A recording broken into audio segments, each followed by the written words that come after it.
ನಮಸ್ತೆ. ಆಚಾರ್ಯ ಸಂಸ್ಥೆಗೆ ಎಲ್ಲರಿಗೂ ಸ್ವಾಗತ. ಇಂದಿನ ಒಂದು ಸಂಚಿಕೆಯಲ್ಲಿ ನಾವು ಏನ್ ಮಾಡೋಣ ಅಂದ್ರೆ, ಇತ್ತೀಚೆಗೆ ಸುದ್ದಿಯಲ್ಲಿದ್ದು ವಿವಾದಕ್ಕೆ ಈಡಾದಂತಹ ಒಂದು ಟಾಪಿಕ್ ಇದೆ. ಯಾವ್ದದು? ಕಿಲಾಡಿ ಎಕ್ಸ್ಕವೇಷನ್. ಇದ್ರ ಬಗ್ಗೆ ನಾವು ಇವಾಗ ತಿಳಿದುಕೊಳ್ಳುವ ಒಂದು ಅವಶ್ಯಕತೆನೇ ಇದೆ. ಯಾಕಂದ್ರೆ ಒಬ್ಬ ಭಾರತೀಯ ಪ್ರಜೆನಾಗಿ, ಇತಿಹಾಸದ ಒಬ್ಬ ವಿದ್ಯಾರ್ಥಿಯಾಗಿ, ಪ್ರಾಧ್ಯಾಪಕರಾಗಿ ನಾವೇನ್ ಮಾಡ್ಬೇಕಾಗಿದೆ, ನಮ್ಮ ಇತಿಹಾಸದ ಬಗ್ಗೆ ನಾವು ತಿಳ್ಕೊಳ್ಬೇಕು. ತಿಳ್ಕೊಂಡ ನಂತರ ಅದ್ರ ಬಗ್ಗೆ ಹೆಮ್ಮೆ ಪಡುವಂತಹ ಅವಶ್ಯಕತೆ ಕೂಡ ನಮಗಿದೆ. ಯಾವಾಗ ನಾವು ಇದು ಕೀಲಾಡಿ ಅನ್ನೋ ಒಂದು ವಿಷಯದ ಬಗ್ಗೆ ನಾವು ಓದ್ತಾ ಇದೀವಲ್ಲ, ಇದು ತುಂಬಾ ವಿವಾದಕ್ಕೀಡಾಗಿದೆ. ಯಾಕೆ ಅನ್ನೋದನ್ನ ನೋಡೋಣ ಇವಾಗ. ಅಂದ್ರೆ ಈ ಕಿಲಾಡಿ ಉತ್ಖನನ ಮಾಡಿದ ನಂತರ ನಮ್ಗೆ ಏನಾಗಿದೆ, ಕೆಲವೊಂದು ಪುರಾವೆಗಳು ಸಿಕ್ಕಿದೆ. ಎವಿಡೆನ್ಸ್ ಅಂತ ನಾವ್ ಏನ್ ಕರಿತೀವಲ್ಲ ಅದು ಸಿಕ್ಕಿದೆ. ಆರ್ಟಿಫ್ಯಾಕ್ಟ್ಸ್ ಅಂತ ಕರಿತೀವಿ. ಈ ಆರ್ಟಿಫ್ಯಾಕ್ಟ್ಸ್ ನ ನೋಡಿದಾಗ, ಈ ಪುರಾವೆಗಳನ್ನು ನೋಡಿದಾಗ ನಮಗೊಂದು ಕೆಲವೊಂದು ಪ್ರಶ್ನೆಗಳನ್ನ ಹುಟ್ಕೊಂಡಿದೆ. ಏನಂತ, ಇಲ್ಲಿವರೆಗೂ ನಾವು ಅಧ್ಯಯನ ಮಾಡಿದಂತಹ ಇತಿಹಾಸ, ಪ್ರಾಚೀನ ಭಾರತ ಇತಿಹಾಸ ಏನಿದೆ ಅದು ಅರ್ಧನಾ, ಅದು ಸಂಪೂರ್ಣವಾಗಿದೆನಾ ಅದು ಅನ್ನೋ ಒಂದು ಪ್ರಶ್ನೆ ಆಗಿರ್ಬೋದು. ಇನ್ನು ಕೆಲವೊಂದು ಇತಿಹಾಸಕಾರರು ಹೇಳ್ತಾರೆ, ಇವಾಗ ಭಾರತದ ದಕ್ಷಿಣ ಭಾಗ ಏನಿದೆಯಲ್ಲ, ಇದು ಇಲ್ಲಿನ ಸಂಸ್ಕೃತಿ ಆಗಿರ್ಬೋದು, ಇಲ್ಲಿನ ನಾಗರಿಕತೆ ಆಗಿರ್ಬೋದು, ಎಲ್ಲವೂ ಏನಾಗಿದೆ, ಸಿಂಧೂ ಕಣಿವೆಯ ನಾಗರಿಕತೆ ಆಗಿರ್ಬೋದು ಮತ್ತು ವೇದಿಕ ಸಂಸ್ಕೃತಿಯಿಂದ ಏನಾಗಿದೆ, ಇದು ಬಳುವಳಿಯಾಗಿ ಬಂದಿದೆ. ಅಂದ್ರೆ ನಾವೆಲ್ಲಾನು ಇವಾಗ ಇಲ್ಲಿನ ನಾಗರಿಕತೆ, ಇಲ್ಲಿನ ಸಂಸ್ಕೃತಿ ಏನಿದೆಯಲ್ಲ, ಎಲ್ಲಾ ಬಂದಿದೆ ಎಲ್ಲಿಂದ, ಎರವಲು ತಗೊಂಡಿದ್ದೀವಿ ನಾವು, ಅಲ್ಲಿಂದನೇ ಬಂದಿದೆ. ಅದನ್ನ ನೋಡ್ಬಿಟ್ಟು ನಮ್ದು ಇಲ್ಲಿ ದಕ್ಷಿಣ ಭಾಗದಲ್ಲಿ ಏನಾಗಿದೆ, ಇವಾಗ ಒಂದು ನಾಗರಿಕತೆ ಅನ್ನೋದು ಹುಟ್ಕೊಳ್ತು, ಸಂಸ್ಕೃತಿ ಅನ್ನೋದು ಹುಟ್ಕೊಂಡಿದೆ ಅಂತ ಇತಿಹಾಸಕಾರರು ಹೇಳ್ತಾರೆ. ಸೊ ಹಾಗಿದ್ದ ಮೇಲೆ ಈ ಒಂದು ಕೀಲಾಡಿ ಅನ್ನೋ ಒಂದು ನಾವು ಪುರಾವೆಯನ್ನ ತಗೊಂಡಾಗ, ಈ ಪುರಾವೆಗಳನ್ನ ತಗೊಂಡಾಗ ಭಾರತದ ದಕ್ಷಿಣ ಭಾಗದಲ್ಲಿ ಒಂದು ಪ್ರತ್ಯೇಕವಾದಂತ ನಾಗರಿಕತೆ ಇರ್ಲೇ ಇಲ್ವಾ? ನಾವೆಲ್ಲವನ್ನು ಅಂದ್ರೆ ದಕ್ಷಿಣ ಭಾಗ ಎಲ್ಲವನ್ನು ಅಲ್ಲಿಂದನೇ ಎರವಲು ಪಡ್ಕೊಂಡಿದೆ. ಈ ಕೆಲವು ಪ್ರಶ್ನೆಗಳನ್ನ ಏನಾಗಿದೆ, ಹುಟ್ಕೊಂಡಿದೆ. ಈ ಪ್ರಶ್ನೆಗಳಿಗೆ ಸಮಾಧಾನವನ್ನ ಅಥವಾ ಉತ್ತರವನ್ನ ಕಂಡುಕೊಳ್ಳುವ ಒಂದು ಚಿಕ್ಕ ಪ್ರಯತ್ನ ಏನ್ ಮಾಡೋಣ ಈ ಒಂದು ಸಂಚಿಕೆಯಲ್ಲಿ ನಾವು. ಏನಿದು ಕೀಲಾಡಿ ಅಂದ್ರೆ? ಕೀಲಾಡಿ ಅನ್ನೋದೇನು, ಒಂದು ಪ್ರದೇಶ. ಎಲ್ಲಿದೆ ಇದು ಕೀಲಾಡಿ? ಇದು ಎಲ್ಲಿದೆ? ತಮಿಳುನಾಡಿನ ಮಧುರೈ ಹತ್ರ. ಮಧುರೈಯಿಂದ ಏನು ಒಂದು 12 ಕಿಲೋಮೀಟರ್, ಶಿವಗಂಗಾ ಅಂತ ಹೇಳ್ಬಿಟ್ಟು ಒಂದು ಜಿಲ್ಲೆಯಲ್ಲಿದ್ದಂತ ಒಂದು ಪ್ರದೇಶ ಇದು. ಈ ಪ್ರದೇಶ ಏನಿದೆ ಅಲ್ಲ, ಅಂದ್ರೆ ASI archaeological survey of India ಅಂತ ನಾವೇನ್ ಕರಿತೀವಲ್ಲ, ಅದು ಉತ್ಖನನ ಮಾಡಿದಂತಹ ಒಂದು ಪ್ರದೇಶ. ಯಾವ ನದಿಯ ದಂಡೆಯ ಮೇಲೆ ಇದೆ ಇದು? ವೈಗೈ ಅನ್ನೋ ಒಂದು ನದಿಯ ದಡದಲ್ಲಿದ್ದಂತಹ ಒಂದು ಪ್ರದೇಶ. ಇಲ್ಲಿ ಉತ್ಖನನ ಮಾಡಲಾಗಿದೆ. ಇಲ್ಲಿ ಏನಾಗಿದೆ ಅಂದ್ರೆ 1976 1976 ಅಲ್ಲಿ ಏನಾಗಿದೆ, ಇಲ್ಲೊಬ್ಬ ಸ್ಕೂಲ್ ಟೀಚರ್ ಇರ್ತಾರೆ.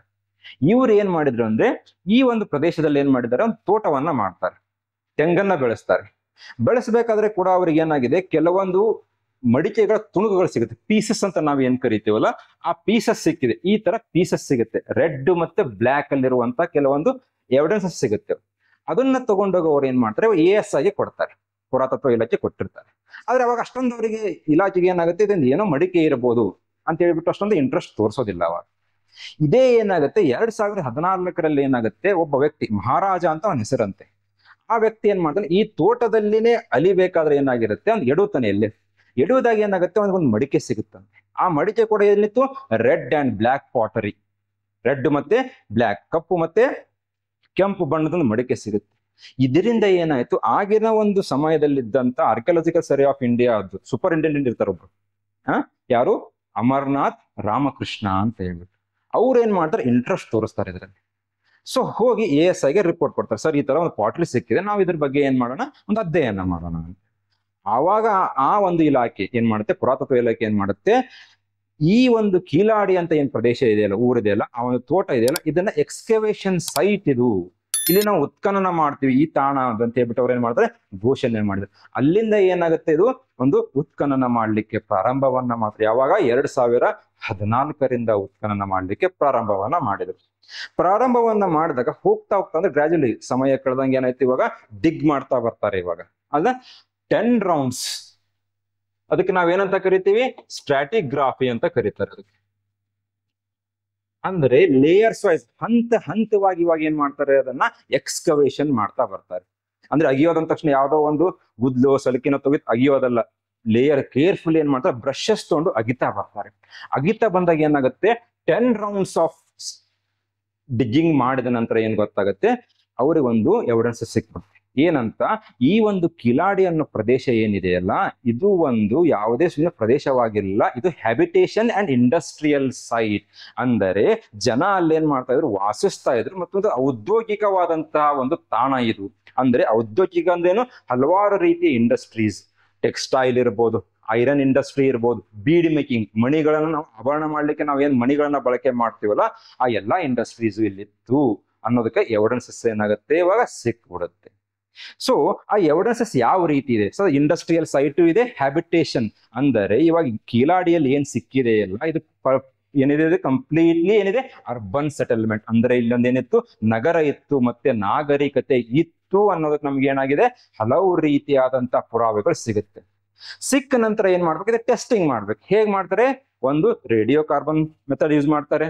ಅದಾದ ನಂತರ ಅದರದ್ದು ಡೆವಲಪ್ಮೆಂಟಲ್ ವರ್ಷನ್ ಏನಂತ ಯೂಸ್ ಮಾಡ್ತಾರೆ, AMS, ಆಕ್ಸಿಲರೇಟರ್ ಮಾಸ್ ಸ್ಪೆಕ್ಟ್ರೋ ಏನು AMS, ಆಕ್ಸಿಲರೇಟರ್ ಮಾಸ್ ಸ್ಪೆಕ್ಟ್ರೋಮೆಟ್ರಿ ಅಂತ ಏನ್ ಮಾಡ್ತಾರೆ, ಯೂಸ್ ಮಾಡ್ತಾರೆ. ಏನಂದ್ರೆ ರೇಡಿಯೋ ಕಾರ್ಬನ್ ಮೆಥಡಿಂಗ್ ಏನು ನೆಕ್ಸ್ಟ್ ವರ್ಷನ್ ಇದು.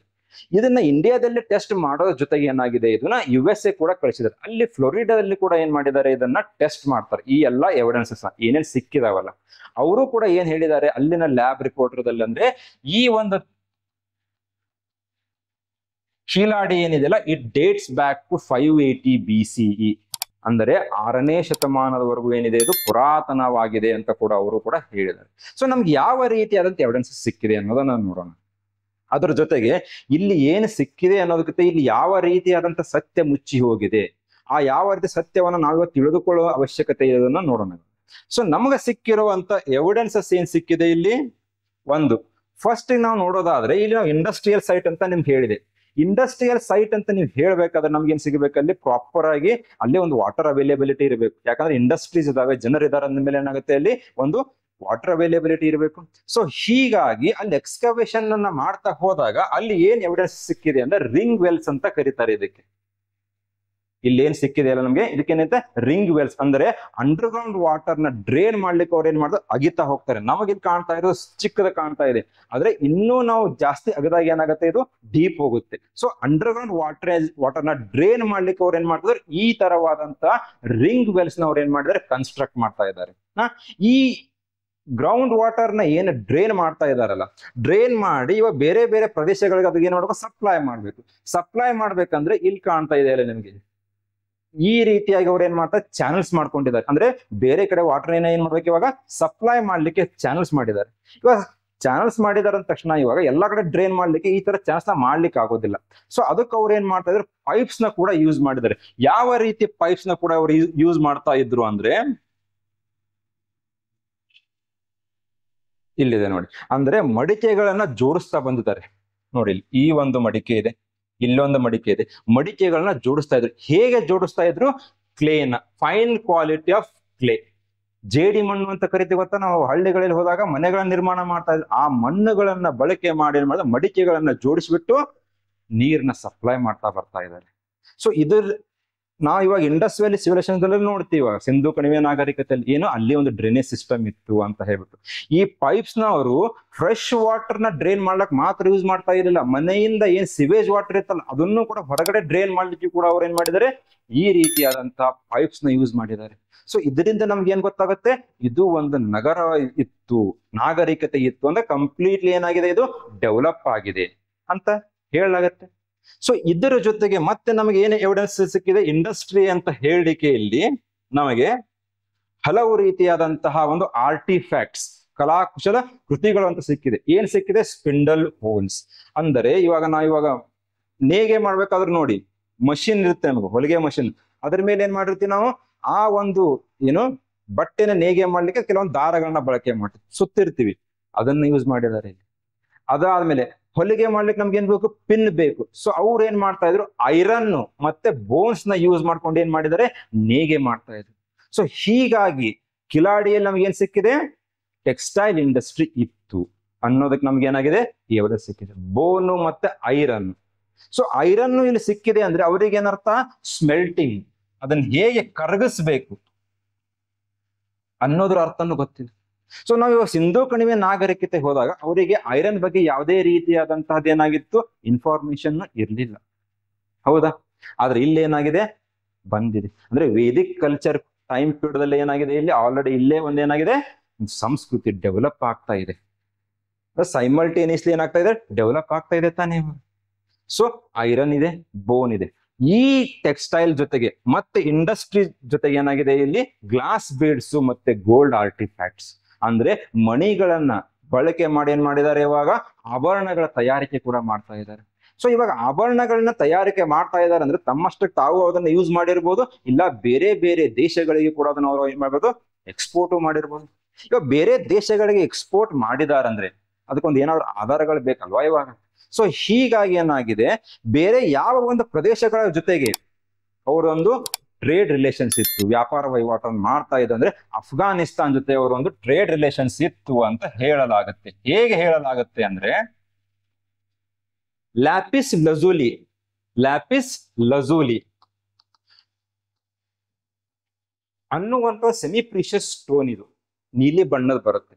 ಇದು ಸಿಗೋದೆಲ್ಲಿ, ಇಲ್ಲಿ ಎಲ್ಲಿ ನಮ್ಗೆ ಸಿಗೋದೇ ಇಲ್ಲ, ಇದು ಸಿಗೋದಲ್ಲಿ ಅಫ್ಘಾನಿಸ್ತಾನ ಸಿಗುತ್ತೆ.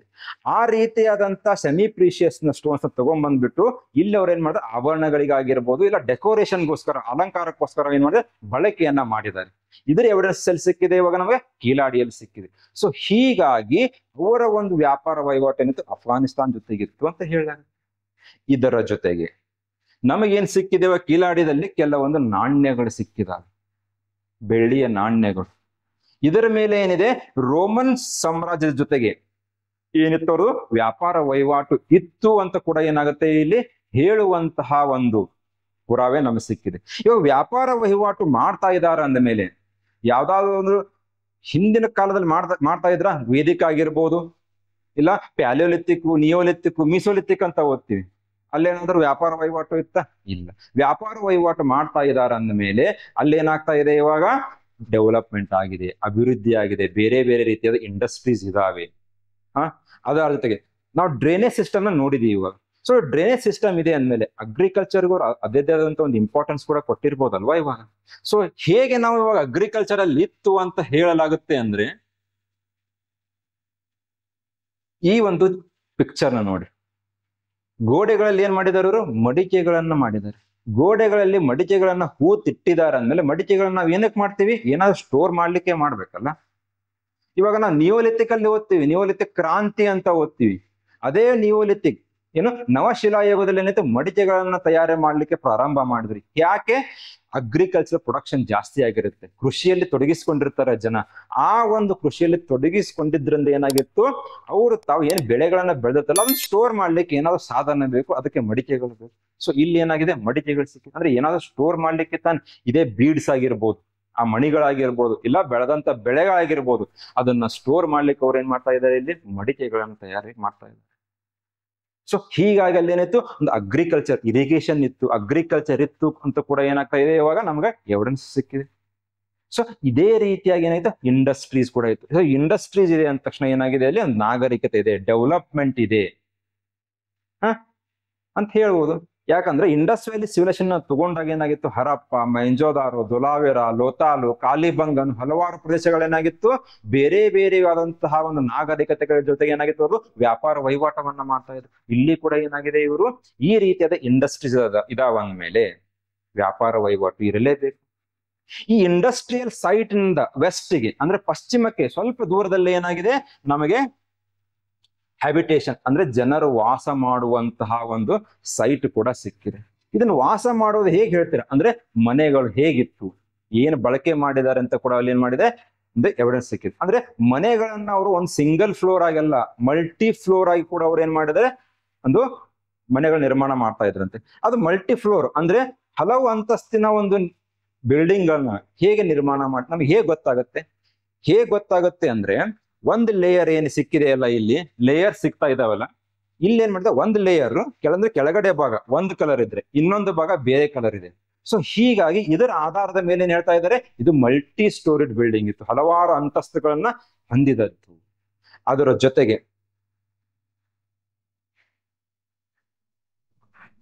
ಏನ್ ಮಾಡಿದಾರೆ, ಇಲ್ಲಿ ಫ್ಲೋರಿಂಗ್ ಏನ್ ಕಾಣ್ತಾ ಇದೆ ಅಲ್ಲ, ಅಂದ್ರೆ ನಾವು ಇವಾಗ ಏನು ನೆಲಹಾಸಿಗೆ ಏನಿರುತ್ತಲ್ಲ ಅದನ್ನ ನಾವು ಇವಾಗ ಮನೆಯಲ್ಲಿ ನೋಡ್ಬೇಕಾದ್ರೆ ಗ್ರಾನೈಟ್ ಯೂಸ್ ಮಾಡ್ತೀವಿ, ಇಲ್ಲ ಟೈಲ್ಸ್ ಯೂಸ್ ಮಾಡಿರ್ತೀವಿ. ಸೊ ಅವ್ರು ಏನ್ ಮಾಡ್ತಾ ಇದ್ರು, ಕ್ಲೇ ಅದೇ ಜೇಡು ಮಣ್ಣನ್ನ ಬಳಸಿಬಿಟ್ಟು ಏನ್ ಮಾಡ್ತಾ ಇದ್ರು, ಕಂಪ್ಲೀಟ್ಲಿ ಅದನ್ನ ಏನ್ ಮಾಡ್ತಾ ಇದ್ರು ಅಂತೆ, ಸ್ಮೂತ್ ಪಾಲಿಶ್ ಮಾಡ್ತಾ ಇದ್ರು. ಅದೇ ಎವಿಡೆನ್ಸಸ್ ಕೂಡ ಸಿಕ್ಕಿದೆ ಇಲ್ಲಿ.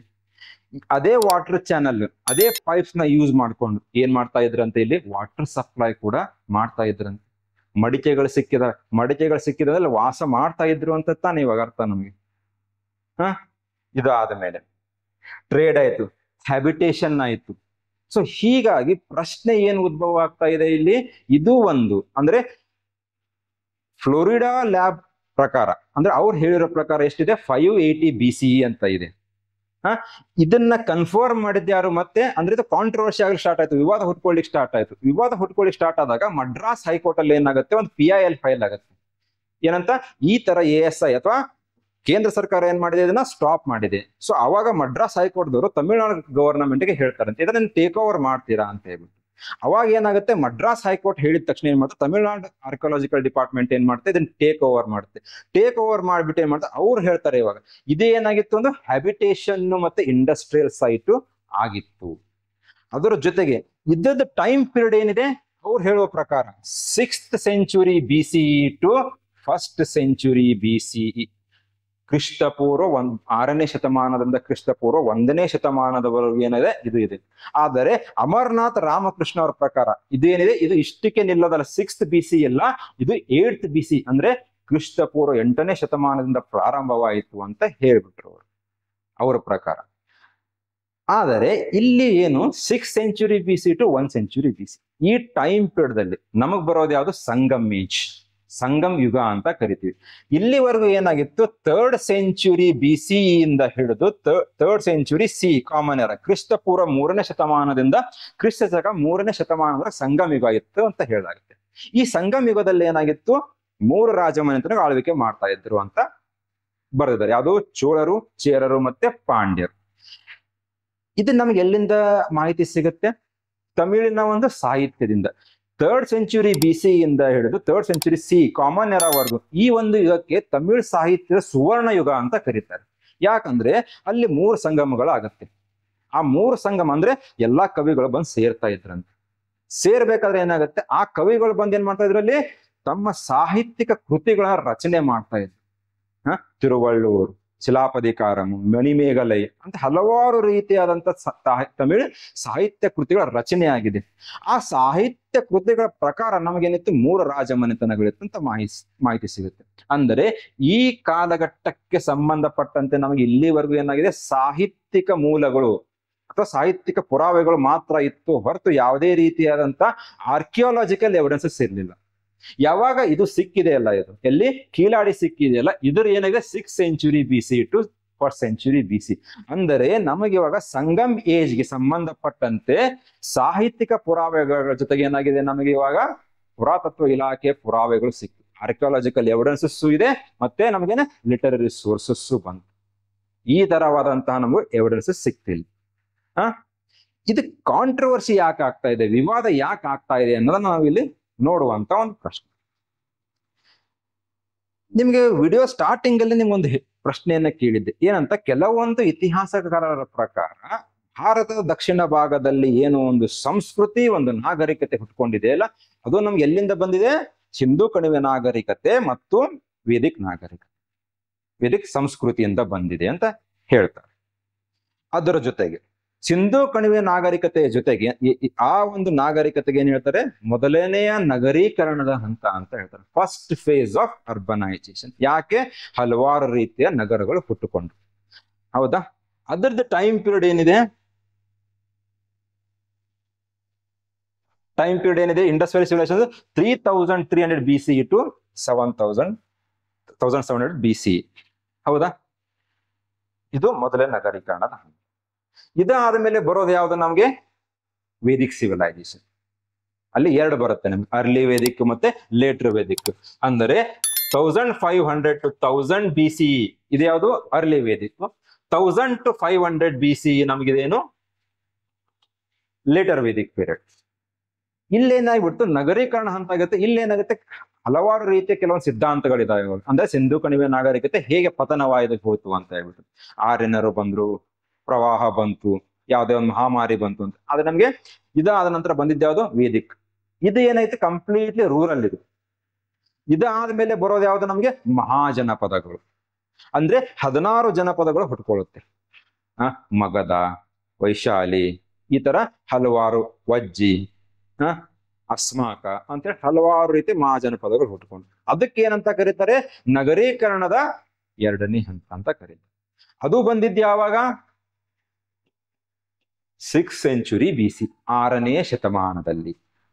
ಆದರೆ ಕಿಲಾಡಿಯಲ್ಲಿ ಏನು ಪುರಾವೆಗಳು ಸಿಕ್ಕಿದಾವಲ್ಲ, ಇದರ ಪ್ರಕಾರ ಏನು, ದಕ್ಷಿಣ ಭಾಗದಲ್ಲಿ 6th century BC ಯಲ್ಲೆಲ್ಲ ಏನಾಗಿತ್ತು, ಆಲ್ರೆಡಿ ಅವರು ಡೆವಲಪ್ ಆಗಿ ಹೋಗಿದ್ದಾರೆ. ಹಾಗಂದ ಮೇಲೆ ಮಹಾಜನಪದಗಳ ಹಂತಕ್ಕೆ ಇಲ್ಲಿವರೆಗೂ ಏನಂತ ಕರಿತಾ ಇದ್ರು, ನಗರೀಕರಣದ 2ನೇ ಹಂತ ಅಂತ ಕರಿತಾ ಇದ್ರು. ಯಾಕೆ? ಅಲ್ಲಿ ಹಲವಾರು ನಗರಗಳು ಹುಟ್ಕೊಂಡು, ಪಾಟಲಿಪುತ್ರ ಈ ತರ ಹುಟ್ಕೊಂಡಿದ್ದಾವೆ.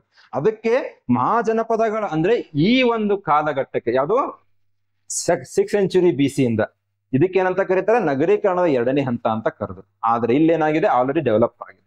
ಸೊ ಹೀಗಾಗಿ ನಮಗೆಲ್ಲಾನು ಅಲ್ಲಿಂದ ಬಂತು ಅಂತ ತಿಳ್ಕೊಳಕ್ ಸಾಧ್ಯನಾ? ಸೊ ಈ ಪ್ರಶ್ನೆಗಳು ಏನಾಗ್ತಾ ಇದಾವೆ, ಹುಟ್ಕೊಳ್ತವೆ. ಅಂದರೆ ಇವಾಗ ನಾವು ಮಹಾಜನಪದಗಳ ಹಂತಕ್ಕೆ 2ನೇ ನಗರೀಕರಣದ ಹಂತ ಅಂತ ಕರಿಬೇಕು, ಇಲ್ಲ ಕೀಲಾಡಿಯ ಒಂದು ತಾಣಕ್ಕೆ ನಗರೀಕರಣದ 2ನೇ ಹಂತ ಅಂತ ಕರಿಬೇಕು ಅನ್ನೋ ಪ್ರಶ್ನೆಗಳು ಏನಾಗ್ತಾ ಇದಾವ, ಹುಟ್ಕೊಂಡ್ಬಿಟ್ಟಿದೆ. 6th century BC, ಅದು ಕೂಡ 6th century BC, ಹೌದಾ?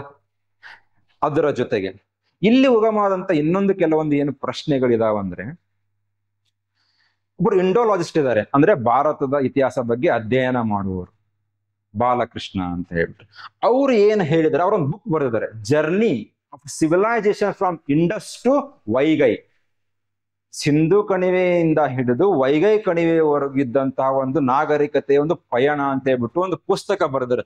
ಆ ಪುಸ್ತಕದಲ್ಲಿ ಅವ್ರು ಏನ್ ಐಡೆಂಟಿಫೈ ಮಾಡಿದ್ದಾರೆ ಅಂದ್ಮೇಲೆ, ವೈಗೈದಲ್ಲಿ ನಮಗೆ ಏನಾಗಿದೆ, ಕೆಲವೊಂದು ಮಡಿಕೆಯ ಮೇಲೆ, ವೈಗೈಯ ಕೆಲವೊಂದು ಮಡಿಕೆಯ ಮೇಲೆ ನಮಗೆ ಏನಾಗಿದೆ, ಕೆಲವೊಂದು ಬರವಣಿಗೆ ಸಿಕ್ಕಿದೆ. ಅದಕ್ಕೇನಂತ ಕರೀಲಾಗ್ತಾ ಇದೆ ಇವಾಗ, ತಮಿಳ್ ಬ್ರಾಹ್ಮಿ ಅಂತ ಕರೆಯಲಾಗ್ತಾ ಇದೆ. ಮಡಿಕೆಗಳ ಮೇಲೆ, ಆ ಮಡಿಕೆ ತುಣುಕುಗಳ ಮೇಲಾಗಿದೆ ನಮಗೆ ಸಿಕ್ಕಿದೆ. ಅಲ್ಲಿ ಕೆಲವೊಂದು ಏನ್ ಹೆಸರುಗಳು ಸಿಕ್ಕಿದಾವೆ, ಕುವೀರನ್ನು, ಆತನ್ನು ಅಂತೇಳಿ. ಅಂದ್ರೆ ಪ್ರತ್ಯೇಕ ಒಬ್ಬ ವ್ಯಕ್ತಿಗೆ ಸಂಬಂಧಪಟ್ಟ ಮಡಿಕೆಗಳಾಗಿರ್ಬೋದು ಅದು. ಸೊ ಈ ಮಡಿಕೆಗಳನ್ನು ನೋಡಿದಾಗ ಆ ಪಿ ಬಾಲಕೃಷ್ಣರು 2019 ಏನ್ ಮಾಡಿದ್ರು, ಪುಸ್ತಕವನ್ನ ಬರೆದಾರೆ. ಏನು, journey of a civilisation from Indus to Vaigai. ಅಲ್ಲಿ ಅವ್ರು ಏನ್ ಹೇಳ್ತಾರಂದ್ರೆ, ನಾವ್ ಇವಾಗ ಇಂಡಸ್ ವ್ಯಾಲಿ ಸಿವಿಲೈಸೇಷನ್ ಆ ಒಂದು ಸ್ಕ್ರಿಪ್ಟ್ ಏನಿದೆ, ಲಿಪಿ ಏನಿದೆ ಅಲ್ಲ, ಆ ಲಿಪಿಯನ್ನು ನೋಡಿದಾಗ ಇನ್ನೂ ಡೆಸಿಫರ್ ಆಗಿಲ್ಲ ಅದು. ಸೊ ಆ ಒಂದು ಲಿಪಿಯನ್ನು ನೋಡಿದಾಗ ಆ ಲಿಪಿಗೆ ಏನಂತ ಕರೀತಾರೆ, ಬೂಸ್ಟ್ರೋಫಿಡಾನ್ ಅಂತ ಕರೀತಾರೆ. ಅಂದ್ರೆ ಸಿಂಬಾಲಿಕ್ ಆಗಿದೆ, ಪಿಕ್ಟೋಗ್ರಾಫಿಕ್ ಆಗಿದೆ, ಅಂದ್ರೆ ಯಾವುದೇ ಅಕ್ಷರಗಳಿಲ್ಲ, ಈ ರೀತಿ ಸಿಂಬಾಲ್ಸ್ ಅಲ್ಲಿ ಇದೆ, ಸಿಂಬಾಲಿಕ್ ಅಥವಾ ಪಿಕ್ಟೋಗ್ರಾಫಿಕ್. ಅದಕ್ಕೆ ಏನಂತ ಕರೀತಾರೆ, ಬೂಸ್ಟ್ರೋಫಿಡಾನ್ ಅಂತ ಕರೀತಾರೆ. ಅದೇ ರೀತಿಯಾದಂತಹ ಸಿಂಬಾಲ್ಸ್, ಇದು ಇಂಡಸ್ ಸಿಂಬಾಲ್. ಈ ರೀತಿ ಇದು ನಮ್ಗೆ ಎಲ್ಲಿ ಸಿಕ್ಕಿದೆ, ಇವಾಗ ಕೀಲಾಡಿಯಲ್ಲಿ ಸಿಕ್ಕಿದೆ. ಆ ಮಡಿಕೆಗಳ ಮೇಲೆ ಸೇಮ್ ಇದೆ ನೋಡಿ, ಇದೇ ರೀತಿಯಾದಂತ ಸಿಂಬಾಲ್ ಇದೆ, ಇಲ್ಲಿ ಇದೇ ರೀತಿಯಾದಂತ ಸಿಂಬಾಲ್ ಇದೆ. ಸೊ ಈ ಆಧಾರದ ಮೇಲೆ ನಾವ್ ಏನ್ ಹೇಳ್ಬೋದು, ಅಲ್ಲಿ ಒಂದು ನಾಗರಿಕತೆ ಇತ್ತು, ಇಲ್ಲಿ ಒಂದು ನಾಗರಿಕತೆ ಇದೆ, ಸೈಮಲ್ಟೇನಿಯಸ್ಲಿ ಏನಾಗ್ತಾ ಇದೆ, ಹೋಗ್ತಾ ಇದೆ. ಅಂದ್ರೆ ಎಲ್ಲವನ್ನು ಪ್ರತಿಯೊಂದು ನಾವೇನಾಗಿದೆ, ಸಿಂಧು ಕಣಿವೆ ನಾಗರಿಕತೆ ಇರ್ಬೋದು, ಮಹಾಜನಪದಗಳು ಇರ್ಬೋದು, ಇಲ್ಲ ವೇದಿಕ್ ಸಂಸ್ಕೃತಿಯಿಂದ ಇಲ್ಲಿ ಬಳುವಳಿಯಾಗಿ ಇದು ಬಂದಿಲ್ಲ. ಅಂದರೆ ಇದು ಸ್ವತಂತ್ರವಾಗಿ ಒಂದು ಉಗಮವಾಗಿ ಅಭಿವೃದ್ಧಿ ಹೊಂದಿದಂತಹ ಒಂದು ನಾಗರಿಕತೆ ಆಗಿತ್ತು ಅಂತ ಹೇಳಾಗ್ತದೆ. ಇದರ ಜೊತೆಗೆ ಆ ಅಮರನಾಥ್ ರಾಮಕೃಷ್ಣ ಅನ್ನೋ ಒಬ್ಬ ಅಧಿಕಾರಿ ಏನಿದಾರಲ್ಲ, ಅವ್ರೇನ್ ಹೇಳ್ತಾರೆ ಅಂದ್ರೆ, ಇವಾಗ 5 ಡಿಸ್ಟಿಕ್ ಅಲ್ಲಿ, ತಮಿಳುನಾಡು 5 ಡಿಸ್ಟಿಕ್ ಅಲ್ಲಿ ಎಕ್ಸ್ಕವೇಷನ್ ನಡೀತಾ ಇದೆ. ಮಧುರೈ, ತೇನಿ, ಶಿವಗಂಗಾ, ರಾಮನಾಥ್ಪುರ, ಇಲ್ಲೆಲ್ಲ ನಡೀತಾ ಇದೆ. ಇಲ್ಲೇ ಯಾಕೆ ಮಾಡ್ತಾ ಇದ್ದೀರಾ, ದಕ್ಷಿಣ ಭಾರತದಲ್ಲಿ ಪ್ರತಿಯೊಂದು ಇದರಲ್ಲಿ ನೀವೇನ್ ಮಾಡಿ, ಇವಾಗ ಎಕ್ಸ್ಕವೇಷನ್ಸ್ ನ ಸ್ಟಾರ್ಟ್ ಮಾಡಿ. ಅವಾಗ ಏನ್ ಗೊತ್ತಾಗುತ್ತೆ ನಿಮ್ಗೆ, ಈ ಒಂದು ನಾಗರಿಕತೆ ಎಷ್ಟು ಪ್ರಾಚೀನವಾಗಿತ್ತು ಅನ್ನೋದ್ರ ಸಂಪೂರ್ಣವಾಗಿ ಏನಾಗುತ್ತೆ, ಮಾಹಿತಿ ಸಿಗುತ್ತೆ. ಇಲ್ಲ ನಾವು ಸುಮ್ಮನೆ ಯಾವುದೋ ಒಂದು ತಗೊಂಡ್ ಬಂದ್ಬಿಟ್ಟು ನಿಮ್ಗೆ ಹೇಳ್ತಾ ಇದೀವ, ಅದು ಇಲ್ಲ. ಆಧಾರದ ಮೇಲೆ ನಾವೇನ್ ಮಾಡ್ತೀವಿ, ಇದು ಎಷ್ಟು ಪುರಾತನವಾಗಿತ್ತು. ಯಾಕಂದ್ರೆ AMS ಟೆಕ್ನಿಕ್ ಯೂಸ್ ಮಾಡ್ತಾ ಇದ್ದಾರೆ, ಸ್ಟ್ಯಾಟಿಗ್ರಫಿ ಯೂಸ್ ಮಾಡಿದ್ದಾರೆ, ರೇಡಿಯೋ ಕಾರ್ಬನ್ ಮೆಥಡಿಂಗ್ ಯೂಸ್ ಮಾಡಿದ್ದಾರೆ. ಬೇರೆ ಬೇರೆ ದೇಶಗಳಿಗೆ ಈ ಎಲ್ಲಾ ಆರ್ಟಿಫ್ಯಾಕ್ಟ್ಸ್ ಅಲ್ಲಿ ಕಳಿಸಿದ್ದಾರೆ. ಅವರು ಕೂಡ ಹೇಳ್ತಾ ಇದ್ದಾರೆ 580 BC ಇಂದ ಅಂತ ಹೇಳ್ಬಿಟ್ಟು. ಸೊ ಎಲ್ಲಾ ಕಡೆ ಎಕ್ಸ್ಕವೇಷನ್ಸ್ ನ ಮಾಡ್ಬೇಕಾಗಿಂತ ಅವಶ್ಯಕತೆ ಇದೆ. ಅಂದರೆ ಟೈಮ್ ಲೈನ್ ಏನಾಗ್ತಾ ಇದೆ, ಇವಾಗ ಚೇಂಜ್ ಆಗಿಬಿಡ್ತು. ಹೌದಾ, ಸಿಂಧು ಕಣಿವೆ ನಾಗರಿಕತೆಯಲ್ಲಿತ್ತು, ವೇದಿಕ್ ಸಂಸ್ಕೃತಿ ಬಂತು, ಅದಾದ್ಮೇಲೆ ಮಹಾಜನಪದ ಬಂತು, ಅದು 2ನೇ ನಗರೀಕರಣ ಹಂತ ಅಂತ ಇಲ್ಲಿವರೆಗೂ ನಾವೇನ್ ಮಾಡ್ತಾ ಇದ್ವಿ, ಓದ್ತಾ ಇದ್ವಿ. ನಮ್ಮ ಒಂದು ದಕ್ಷಿಣ ಭಾರತದ ಭಾಗದ ಇತಿಹಾಸವನ್ನ ಏನ್ ಮಾಡ್ತಾ ಇದ್ದು, ನಾವು ಅಲ್ಲಿಂದನೇ ಬಂದಿದೆ. ಅಂದ್ರೆ ಐರನ್ ಸ್ಮೆಲ್ಟಿಂಗ್ ಇರ್ಬೋದು. ಮಹಾಜನಪದ ಟೈಮಲ್ಲಿ ಏನಾಗುತ್ತೆ, ಮಗಧದಲ್ಲಿ ಸ್ಟಾರ್ಟ್ ಮಾಡ್ತಾರೆ ಐರನ್ ಸ್ಮೆಲ್ಟಿಂಗ್ ಮಾಡ್ಲಿಕ್ಕೆ. ಅದಕ್ಕೆ ಎಲ್ಲ ಏನಾಯ್ತು, ಮಗಧ ಪವರ್ಫುಲ್ ಆಯ್ತು ಅಂತ ನಾವು ಓದ್ತೀವಿ. ಇವಾಗ ಐರನ್ ಸಿಕ್ಕಿದ್ದಕ್ಕೆ ಅದನ್ನು ಕರಗಿಸೋದು ಅಲ್ಲಿಂದ ನಮಗೆ ಬಂದಿದೆ ಅಂತ ಹೇಳ್ತಾರೆ. ಆದ್ರೆ ಆಲ್ರೆಡಿ ಇಲ್ಲಿ ಏನಾಗಿತ್ತು, ಐರನ್ ಇಂಡಸ್ಟ್ರೀಸ್ ಡೆವಲಪ್ ಆಗಿದೆ. ಬಟ್ಟೆಗಳ ನೇಯ್ಕೆ ಮಾಡೋದು, ಟ್ರೇಡ್ ಅಂಡ್ ಕಾಮರ್ಸ್. ನಾವು ಕೆಲವೊಂದು ಓದ್ತೀವಿ ಮೆಡಿವಲ್ ಇಂಡಿಯನ್ ಹಿಸ್ಟ್ರಿ, ಚೋಳರ ಬಂದಾಗ trade and commerce south East Asian countries ಹೋಯ್ತು ಅಂತ ಹೇಳ್ತೀವಿ. ಆದ್ರೆ ಇಲ್ಲಿ ಆಲ್ರೆಡಿ ಏನಾಗಿದೆ, trade and commerce Roman empire ಜೊತೆಗೆ, ಅಫ್ಘಾನಿಸ್ತಾನ್ ಜೊತೆಗಿದೆ. ಹೌದಾ? ಅಂದ್ರೆ ಇದು ಸಂಪೂರ್ಣವಾಗಿ ಅಭಿವೃದ್ಧಿ ಹೊಂದಿದಂತಹ ಒಂದು ನಗರ ನಾಗರಿಕತೆ ಆಗಿತ್ತು. ಅಂದ್ರೆ ಪ್ರತಿಯೊಂದು ಅಲ್ಲಿಂದ ನಮ್ಗೆ ಏನಾಗಿದೆ, ಬಳುವಳಿಯಾಗಿ ಬಂದಿಲ್ಲ. ಸೊ ಅವ್ರ ಪುಸ್ತಕದಲ್ಲೇ ಇದೆ. ಇದರ ಜೊತೆಗೆ 982 ಪೇಜ್ 982 ಪುಟಗಳಾದಂತಹ ಒಂದು ರಿಪೋರ್ಟ್ ಅನ್ನ ರಾಮಕೃಷ್ಣ ಅವ್ರು ಏನ್ ಮಾಡ್ತಾರೆ, ಇವಾಗ ಸಬ್ಮಿಟ್ ಮಾಡ್ತಾರೆ. ಸಬ್ಮಿಟ್ ಮಾಡಿದಾಗ ಸರ್ಕಾರ ಏನ್ ಕೇಳ್ಕೊಳ್ಳುತ್ತೆ, ಇದನ್ನ ರಿವೈಸ್ ಮಾಡಿ, ಇನ್ನೂ ಸ್ವಲ್ಪ ಎವಿಡೆನ್ಸಸ್ ಕೊಡಿ. ಸೊ ಅವರು ಹೇಳೋ ಪ್ರಕಾರ ಏನಿದೆ, ಇದರಲ್ಲಿ ಯಾವುದೇ ರೀತಿಯಾದಂತ ಬದಲಾವಣೆ ಮಾಡುವಂತ ಅವಶ್ಯಕತೆಗಳು ಇಲ್ಲ. ಎಲ್ಲಾನು ಬಹಳ ಏನಿದೆ ಸ್ಪೆಲ್ಲಿಂಗ್ ಮಿಸ್ಟೇಕ್ಸ್ ಆಗಿರ್ಬೋದು, ಇದು ಬಿಟ್ಟು ಯಾವುದೇ ರೀತಿಯಾದಂತದ್ದೇನೆ ಮಿಸ್ಟೇಕ್ಸ್ ನಾನು ಮಾಡಿಲ್ಲ. ಸೊ ಅದೇ ಟೈಮ್ ಅಲ್ಲಿ ಗವರ್ನಮೆಂಟ್ ಏನ್ ಮಾಡ್ತಾರೆ, ಶ್ರೀರಾಮನ್ ಅನ್ನೋ ಒಬ್ಬ ಅಧಿಕಾರಿನ ಏನ್ ಮಾಡ್ತಾರೆ, ಇಲ್ಲಿ ಅಪಾಯಿಂಟ್ ಮಾಡ್ತಾರೆ. ಸೊ ಅವರು ಒಂದು ರಿಪೋರ್ಟ್ ಕೊಡ್ತಾರೆ, ಏನಂತ ಇಲ್ಲಿ ಅಂತದ್ದು ಯಾವುದೇ ರೀತಿಯಾದಂತ ಪುರಾವೆಗಳು ಇಲ್ಲ ಅಂತ ರಿಪೋರ್ಟ್ ಕೊಟ್ಬಿಟ್ಟು. ಸೊ ಹೀಗಾಗಿ ಇದೇನಾಗಿದೆ, ಒಂದು ವಿವಾದದ ಗೂಡಾಗಿದೆ ಇದು. ಹೌದಾ? ಆದರೆ ನಾವು ನಮ್ಮಷ್ಟಕ್ಕೆ ಅವಾಗ ಏನ್ ಮಾಡ್ಬೇಕು, ಕೆಲವೊಂದು ಪ್ರಶ್ನೆಗಳನ್ನ ಕೇಳ್ಕೊಳ್ಬೇಕಾಗಿದೆ. ಇಂಡಸ್ಟ್ರೀಸ್ ಇದಾವ, ಸೆರಾಮಿಕ್ ಇಂಡಸ್ಟ್ರಿ ಇದೆ, ಪಾಟ್ರಿ ಇದೆ, ಐರನ್ ಇದೆ, ಟೆಕ್ಸ್ಟೈಲ್ ಇದೆ, ಹ್ಯಾಬಿಟೇಷನ್ ಅಂದ್ರೆ ವಾಟರ್ ಡ್ರೈನೇಜ್ ಸಿಸ್ಟಮ್. ಬರೀ 10 ರೌಂಡ್ ಡಿಗ್ ಮಾಡಿದ್ದಕ್ಕೆ ನಮ್ಗೆ ಇಷ್ಟೆಲ್ಲ ಎವಿಡೆನ್ಸಸ್ ಏನಾಗಿದೆ ಇಲ್ಲಿ ಸಿಕ್ಕಿದೆ. ಸೊ ಈ ಎವಿಡೆನ್ಸಸ್ ನಾವು ಇಟ್ಕೊಂಡು ನಾವು ಇಲ್ಲಿಂದ ಇಲ್ಲಿವರೆಗೂ ನಾವೇನು ಇತಿಹಾಸವನ್ನ ಓದ್ತಾ ಬಂದೆ, ಆ ಟೈಮ್ ಲೈನ್ ಅನ್ನ ವಾಪಸ್ ರಿವಿಸಿಟ್ ಮಾಡ್ಬೇಕಾ? ನಮ್ಮ ಇತಿಹಾಸವನ್ನ, ನಮ್ಮ ಸಂಸ್ಕೃತಿಯನ್ನ ಅದು ಇತಿಹಾಸವಾಗಿ ನೋಡ್ಬೇಕಾ, ಸಂಸ್ಕೃತಿಯಾಗಿಯೇ ನೋಡ್ಬೇಕಾ? ಇಲ್ಲ ಅದಕ್ಕೆ ಬೇರೆ ಯಾವ್ದೋ ವಿಷಯಗಳನ್ನ ಮರ್ಜ್ ಮಾಡಿ ಅದನ್ನ ರಾಜಕೀಯ ವಿಷಯವನ್ನ ಮಾಡಿಬಿಟ್ಟು ಅದನ್ನ ಒಂದು ವಿವಾದವನ್ನಾಗಿ ನೋಡ್ಬೇಕಾ ಅನ್ನೋ ಪ್ರಶ್ನೆ ಹೊತ್ಕೊಂಡ್ಬಿಟ್ಟು. ಅಂದ್ರೆ ನಮ್ಮ ಸಂಸ್ಕೃತಿ, ನಮ್ಮ ಇತಿಹಾಸ ಅದು ನಮ್ಮ ಹೆಮ್ಮೆ ಇರುತ್ತೆ, ಅದನ್ನ ಅದೇ ರೀತಿಯಾಗಿ ನೋಡೋಣ. ಹೇಗೆ ನಾವು ಪ್ರತಿಯೊಂದು ಎಲ್ಲ ಕಡೆ ಎಕ್ಸ್ಕವೇಷನ್ಸ್ ಮಾಡ್ತಾ ಇದಾರಲ್ಲ ಇವಾಗ, ಅದೇ ರೀತಿಯಾಗಿ ಏನಾಗಬೇಕು, ಎಕ್ಸ್ಕವೇಷನ್ಸ್ ಪ್ರತಿಯೊಂದು ಕಡೆಯನ್ನು ಆಗಲಿ ಅನ್ನುವಂತ ನಮ್ದು ಒಂದು ಉದ್ದೇಶ ಇದೆ. ಮಾಡ್ಬಿಟ್ಟು ಆ ಟೈಮ್ ಲೈನ್ ಅನ್ನ ಸುಮ್ಮನೆ ಚೇಂಜ್ ಮಾಡೋ ಅವಶ್ಯಕತೆ ಇಲ್ಲ.